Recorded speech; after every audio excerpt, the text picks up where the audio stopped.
Hello everyone, my name is Pooja Malviya and I welcome you on my channel. ये video है कैसा जा रहा है इंटरव्यू।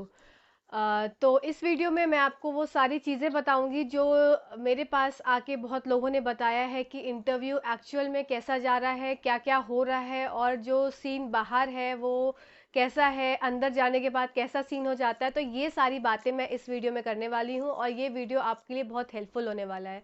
तो चलिए आइए वीडियो को स्टार्ट करते हैं। तो देखिए, सबसे पहली बात है कि हर जगह का इंटरव्यू जो है वो बिल्कुल डिफरेंट है। अगर मैं बात करूं कि दिल्ली में इंटरव्यू कैसा हो रहा है या मैं बात करूं चंडीगढ़ में कैसा हो रहा है, तो सब जगह का सिनेरियो अलग है क्योंकि सब जगह का पैनल अलग है। तो सब जगह के क्वेश्चंस अलग हैं। साथ ही साथ कहीं पे तो बोला जा रहा है कि डेमो आप जो प्रिपेयर करके आए हैं उसको वो दे दीजिए, और कहीं पे बोला जा रहा है किसी पैनल में कि वो रैंडमली कोई भी टॉपिक दे दे रहे हैं और आपको उसको प्रेजेंट करना है। तो it depends upon the panel और it's depend upon the city कि आपका किस सिटी में पड़ा है, किस पैनल में पड़ रहा है। साथ ही साथ ज़्यादातर बात ये सुनने में आई है कि सिचुएशनल क्वेश्चंस बहुत पूछ रहे हैं। मतलब आपको एकदम से एक कोई सिचुएशन में डाल देंगे, जैसे कि क्लास के सारे बच्चे जो हैं वो बहुत रो रहे हैं। क्लास के सारे बच्चे रो रहे हैं और वो आपकी बात नहीं सुन रहे हैं, तो आप इस सिचुएशन में क्या करेंगे? और अगर क्लास का एक क्लास आपका फर्स्ट क्लास है, first day of the class है और बच्चे आपको सिर्फ आपकी बात ही नहीं सुन रहे हैं, वो अपने में ही इन्वॉल्व हैं, कुछ बच्चे खेल रहे हैं, कुछ रो रहे हैं, किसी ने सुसु कर दिया है, किसी ने पॉटी कर दी है, तो आप उस सिचुएशन में क्या करेंगे? साथ ही साथ एक क्वेश्चन पूछा गया कि एक बच्चा है जो कि बहुत ज़्यादा, मतलब उसको घर से बहुत ज़्यादा लगाव है, हर बच्चे को रहता है लगाव, पर उसको कुछ ज़्यादा ही लगाव है, वो अपनी बिना माँ के ना कहीं जाता है ना किसी के पास रुकता है। तो आप उस सिचुएशन में क्या करेंगे? साथ ही साथ एक बच्चे को लेके क्वेश्चन और पूछा गया कि एक बच्चा है आपके क्लास में, वो आता है, वो बहुत एग्रेसिव है और वो रोज आता है, रोज किसी ना किसी को कभी पेंसिल भोंक देता है तो कभी स्केल से उसको बहुत तेज से स्क्रैच मार देता है। तो उस सिचुएशन में आप क्या करेंगे? फिर एक क्वेश्चन है कि बच्चा जो है वो आता है स्कूल में और उसको कंट्रोल नहीं है अपनी सूसू पॉटी पे, और वो जनरली जो है वो घर से डायपर तो पहन के आता है क्योंकि वो बच्चे को सूसू कंट्रोल नहीं हो रही है, पर कभी कभी सिचुएशन ये हो जा रही है कि उस बच्चे ने पॉटी कर दी है और स्मेल पूरी क्लास में फैल गई है। तो अब आप इस सिचुएशन में क्या करेंगे? तो मेरे सामने जितने क्वेश्चंस आए वो ज़्यादातर जो है वो एक सिचुएशन जो क्लास में हो सकती है उस पे आए।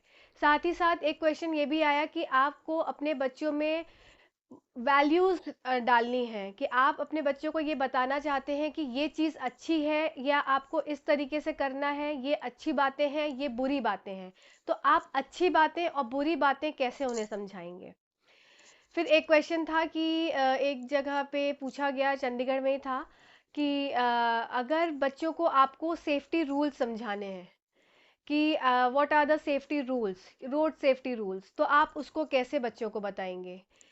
फिर एक क्वेश्चन है कि क्लास में बच्चे बुक्स को फाड़ रहे हैं और पेपर इधर से उधर फेंक रहे हैं, पूरी क्लास में आप एंटर करें तो पेपर ही पेपर है, तो उस और बच्चों से आप बोल रहे हैं तो बच्चे सुन भी नहीं रहे हैं, तो फिर उस सिचुएशन में आप क्या करेंगे?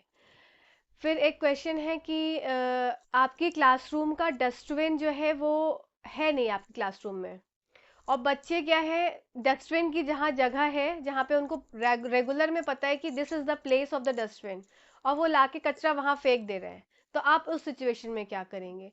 तो दैट मीन्स कि सारा जो इंटरव्यू हो रहा है वो सिचुएशनल बेस्ड हो रहा है। एक तो बात ये हो गई। साथ ही साथ नेक्स्ट बात आती है डेमो की, कि डेमो में क्या चीज़ें चल रही हैं। तो देखो, डेमो में जनरली जो है, जो जितना मैंने सुना है अभी तक, जितना मैंने बातें की हैं लोगों से, तो अपने सोर्सेज से ये पता चला है कि डेमो में क्लास 1 और क्लास 2 को ज़्यादा फोकस कर रहे हैं, क्योंकि बच्चे नए हैं, अब आप उन नए बच्चों को कैसे टैकल करने वाले हैं। साथ ही साथ दूसरी बात यह है कि इंटरव्यूअर का पैनल जो है वो बोर हो चुका है उन सारी कविताओं से जो कि आपने यूट्यूब पे सुनी है जनरली। तो उन कविताओं से वो बोर हो गए हैं, तो जो कविताएं बच गई हैं, मैं आपसे ये बोलूँगी कि अगर वो आपसे कविता बोलने के लिए बोल रहे हैं कि आप कविता सुनाइए, तो आप कोशिश ये करिए कि कविता क्लास 5th स्टैंडर्ड या क्लास 4th स्टैंडर्ड की आप पढ़ लीजिए, याद कर लीजिए, अभी जो लोग बचे हैं। क्योंकि जनरली जो है कविताएं जो चल रही हैं वो 1 2 3 कक्षा की कविताएं जो है वो चल रही हैं यूट्यूब पे, मैंने जितनी देखी हैं। तो आप फोर्थ फिफ्थ की प्रिपेयर कर लीजिए और एक्शंस के साथ प्रिपेयर करिए। और साथ ही साथ एक बात और सुनने में आई है कि जाकर वो ज़्यादा टाइम नहीं दे रहे हैं आपको कि आप बहुत लंबा टाइम आप बैठिए, मतलब आप आराम से जाइए, बच्चों को वार्म अप एक्टिविटी कराइए, फिर डेट एंट्री करिए, फिर बाकी एंट्री करिए, नहीं, वो आपको टाइम दे ही नहीं रहे हैं इतना। कहीं कहीं तो इंटरव्यू 5 मिनट 6 मिनट चला है और इंटरव्यू पूरा इंटरव्यू विद डेमो ओवर हो गया है, क्योंकि उन्होंने टाइम कितना दिया, 30 सेकेंड, और डायरेक्टली बोल दिया कि आप टॉपिक पे आ जाइए। तो एकदम से अगर इंटरव्यूअर आपको बोल देता है कि टॉपिक पे आ जाइए, तो कहीं ना कहीं थोड़ा सा एक टेंशन हो जाता है कि अरे क्या हो गया, एकदम से टॉपिक पे क्यों बोल दिया, तो दिमाग चलता नहीं है। तो उस सिचुएशन में थोड़ा सा आप प्रिपेयर होके जाइए कि अगर आपसे एकदम से टॉपिक से बोल देते हैं तो अब आप टॉपिक पे कैसे आ जाएंगे, तुरंत आप टॉपिक को कैसे स्टार्ट करेंगे, क्योंकि बच्चों को तो एंगेज करना ही करना है। साथ ही साथ एक क्वेश्चन ये आया था कि अगर आप जैसे किसी का है कि वो म्यूज़िक उसको बहुत पसंद है, तो अब आप अपनी क्लास के बच्चों में बच्चों को म्यूज़िक कैसे सिखाएंगे। अगर आपको दे दिया जाए कोई इंस्ट्रूमेंट बच्चों को सिखाना है, तो आप बच्चों को म्यूज़िक कहाँ से आप शुरुआत कैसे करेंगे। तो उसने अच्छा आंसर भी बहुत अच्छा दिया, मैंने मतलब जो उनका आंसर सुना, उन्होंने ये बोला कि मैं मेरे पास उस समय अगर कोई भी मेरे पास चीज़ नहीं है कि मेरे पास कोई इंस्ट्रूमेंट है बच्चों को सिखाने के लिए, तो मैं डायरेक्टली बच्चों को उनके हैंड्स का यूज़ करवाऊंगा और हैंड से उनके टेबल पे ऐसे ऐसे करके ड्रम का बीट फॉर्म करवाऊंगा। तो उनको वो लोग हंसे, तो मतलब क्योंकि एट द रैंडम आप क्या आंसर दे रहे हैं वो ज़्यादा इंपॉर्टेंट हो जाता है। फिर एक क्वेश्चन था कि आप जैसे डांस पे है कि आपकी डांस एक्टिविटी आप मतलब आपको अच्छी लगती है, आपकी हॉबी है, तो डांस से बहुत क्वेश्चंस बन जा रहे हैं कि जैसे डांस आप कर रहे हो, ठीक है, आप किस तरह का डांस कर रहे हो, आपको अगर क्लासिकल पसंद है तो क्यों पसंद है, ठीक है, फिर क्लासिकल के कुछ जो फेमस लोग हैं डांस फॉर्म्स के हैं उनके नाम, ठीक है, और आप बच्चों में कैसे ये चीज़ें आप कर सकते हो। तो आप बोल सकते हो कि कल्चरल प्रोग्राम वगैरह में मैं हेल्प कर सकती हूँ, मैं बच्चों को प्रिपेयर करवा सकती हूँ। फिर एक क्वेश्चन सुनने में आया था कि अगर क्लास का बच्चा अगर क्लास का बच्चा रोज आता है, और वो भी सिचुएशनल क्वेश्चन है कि रोज आता है और रोज रोता है, और आप इस चीज को 2 महीने से देख रहे हो कि आप रोज वो आ रहा है, रोज रो रहा है, तो आप फिर क्या करोगे। तो इस पे भी आप सोच सकते हैं कि आप काउंसलिंग उसकी तो करेंगे करेंगे, वो भी पेरेंट्स के साथ बैठा के कि इसका मतलब उसके घर में ही कुछ प्रॉब्लम है, बच्चा एडजस्ट नहीं हो पा रहा है। फिर डेमो की बात हो गई कि डेमो में वो अपने हिसाब से कुछ टॉपिक दे रहे हैं, कहीं कहीं पे अपने भी आप प्रिपेयर करके जा रहे हैं वो है, और कहीं कहीं पे कुछ टॉपिक आपको वो खुद दे रहे हैं कि आप अब इसको पढ़ाइए, आप उसको पढ़ाइए।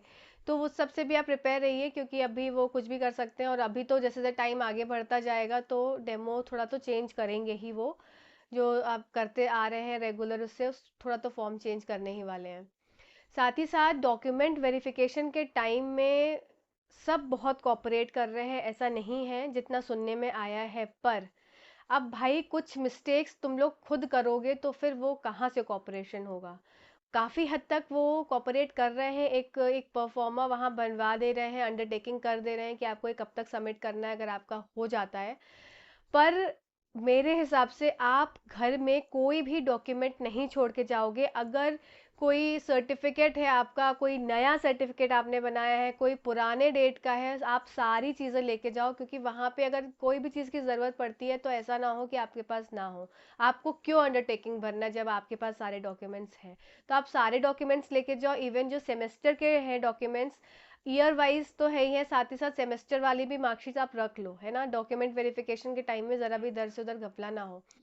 साथ ही साथ टाइम देखो बहुत लग रहा है डॉक्यूमेंट वेरीफाई करने में, वेटिंग में, तो बच्चे एग्जॉस्ट हो जा रहे हैं। ये भी उन्होंने बताया कि स्टार्टिंग में जब जाते हैं तो बहुत ज़्यादा एनर्जाइज रहते हैं, पर जैसे जैसे टाइम बीतता जाता है, जो इनका सेकेंड फेज में है, तो उनको थोड़ा सा एक अंदर से थोड़ा सा मतलब एकदम अनईजी सा फील होने लगता है, क्योंकि एक तो गर्मी का टाइम और ऊपर से इतना प्रॉब्लम, इतना एक मन का टेंशन कि हमारा इंटरव्यू है। तो इन सब चीज़ों के लिए थोड़ा सा भाई अपना ठंडा वंडा रखे रहो। तो थोड़ा सा एक फेंट भी हो गई थी, एक मुंबई वाले इधर इंटरव्यू जहाँ चल रहा था वहाँ पे एक लड़की फेंट भी हो गई थी। तो थोड़ा ध्यान रखो थोड़ा अपने हेल्थ का भी, खा पी कर जाओ थोड़ा अच्छे से। और साथ ही साथ कॉन्फिडेंस में रहो। इंटरव्यू आपका 5 मिनट चल रहा है, चाहे इंटरव्यू आपका 20 मिनट चल रहा है, आपका इंटरव्यू आपका है। ये मत सोचो, अपने को जज मत करो कि मेरा 5 मिनट चलेगा तो इंटरव्यू मेरा बेकार हुआ, ऐसा कुछ नहीं है। 5 मिनट वाला भी सिलेक्ट होगा और 20 मिनट वाला भी सिलेक्ट होगा, वो देखते हैं लास्ट में किसका रिजल्ट सिलेक्शन वाले की तरफ आता है, और आप अपने माँ को मान के चलो कि आप सिलेक्ट हो गए हो। अब साथ ही साथ जिन बच्चों का बचा है, अब ध्यान रखो बातों को। मेन क्या है, वो सिचुएशनल बेस्ड क्वेश्चंस पूछ रहे हैं। हाँ, आरटीई, एनईपी और ये सब ज़्यादा नहीं पूछ रहे हैं, पर कभी कहीं कहीं कहीं से सुनने को भी आ गया है कि हल्का फुल्का पूछ रहे हैं। पर हाँ, एक ये बात है कि डीप नॉलेज जो आप सोच रहे हैं कि अगर मैंने एमएससी दिखा दिया है कि आई एम एमएससी होल्डर या आई एम एमए होल्डर, तो अब मुझसे उससे क्वेश्चन पूछा जाएगा, तो नहीं, ऐसा कुछ नहीं है, उससे क्वेश्चन नहीं पूछे जा रहे हैं। अभी तक तो मुझे एक भी क्वेश्चन सुनने में नहीं मिला है, जहाँ तक मैंने कोशिश की है पता करने की। वो सारे क्वेश्चंस जो हैं वो प्राइमरी के हिसाब से ही पूछ रहे हैं, बच्चों के हिसाब से ही पूछ रहे हैं, बच्चों के लेवल को ही सोचते हुए पूछ रहे हैं। एक क्वेश्चन और था कि क्लास के बच्चे अगर हर समय लड़ रहे हैं, कुछ दो बच्चे हैं जिनके बीच में आपस में मन में ही कॉन्फ्लिक्ट है, और क्लास फिफ्थ के बच्चे हैं वो, क्योंकि वो बड़े हो चुके हैं थोड़े, अब वो उनके मन में है बसा हुआ कि ये मतलब मेरा ये दुश्मन ही है, तो उनके मन की ये बात को आप कैसे हटाएंगे, उस सिचुएशन को आप कैसे हैंडल करेंगे। तो ये सब क्वेश्चंस के आंसर्स थोड़ा आप दिमाग में सोचो कि कैसे कर सकते हैं। तो चलिए, ऑल द बेस्ट आप सभी लोगों को। और जो लोग बचे हैं, इंटरव्यू अच्छा जा रहा है, जितने लोगों से अभी तक मैंने पूछा है सबका इंटरव्यू अच्छा गया है, किसी ने नहीं बोला है कि मैम मेरा इंटरव्यू खराब गया है। डेमो भी अच्छा जा रहा है सबका, सब कॉन्फिडेंस, क्योंकि सबने एक ही चीज़ बोली कि पैनल बहुत कोऑपरेटिव है। पैनल से लग ही नहीं रहा है कि ये पैनल वाले बैठे हैं, बहुत कोऑपरेट कर रहे हैं और स्माइल दे रहे हैं। आंसर्स अगर मैं कुछ बच्चे के फॉर्म में पूछ भी रहा हूँ तो yes sir, yes yes ma'am, ऐसे करके वो रिस्पॉन्ड भी कर रहे हैं, तो अच्छा पैनल है। आप लोग के लिए all the best. So thank you so much for watching this video. Thank you.